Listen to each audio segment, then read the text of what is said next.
પૂર્ણ પગથિયું છે, પ્રાપ્ત થઈ છે, વધુ મજબૂત બનાવી અધિકારીશ્રીઓ,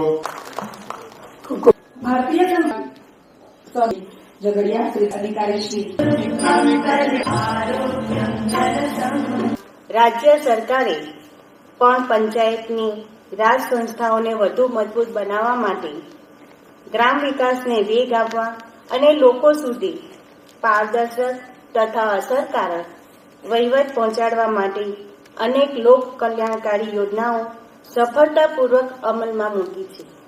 મિત્રો, આપ સૌ લોકશાહીના પાયાના સ્તંભ તરીકે જે ચૂંટાઈને આવ્યા છો, તો લોકોનો વિશ્વાસ અને તેમની અપેક્ષાઓને તેમના વિકાસના કામોને ખભા પર રાખી માત્ર ચૂંટાઈ આવવું પૂરતું નથી, પરંતુ એક જવાબદાર અને જનપ્રતિનિધિ તરીકે કાયદા, નિયમો અને યોજનાઓનો વહીવટી પ્રક્રિયાઓનો યોગ્ય સમજ હોવી એટલી જ જરૂરી છે. એટલે સેવાનું આ પહેલું પગથિયું છે એમ સમજીને જો આપણો આ જે સમયગાળો છે એમાં આપણે બધા લોકો જન સેવાના કામમાં લાગીએ તો આનો બહુ મોટો લાભ ભવિષ્યમાં આપણાને પોતાને વ્યક્તિગત જીવનમાં પણ થઈ શકે.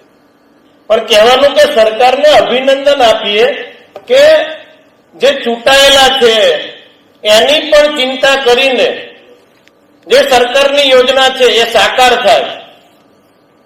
કશું ના કરવું હોય તો તમે ખાલી સરકારની બે યોજનાઓ છે વચ્ચે, એક વિકાસલક્ષી યોજના અને કલ્યાણકારી યોજના. આપણે ગરીબની સેવા કરવી હોય ને તો આપણો જે વિસ્તાર હોય એની અંદર વીણીને કોઈને અનાજ વગરનો હોય, કોઈ લાઇટ વગરનો હોય, કોઈ મકાન વગરનો હોય, કોઈ વૃદ્ધા પેન્શન વગરનો હોય, તો આ બધા જે ગરીબલક્ષી યોજના છે એટલે સરકારે કીધું કલ્યાણકારી યોજના. તમે એને વીણીને ગોતીને એને જે લાભ મળવા પાત્ર છે અપાવી દેશો તોય તમારું કલ્યાણ એનું તો થશે, ઉપરવાળો આપણું પણ કલ્યાણ કરશે ને કરશે. તમને મજા આવશે, આનંદ થશે.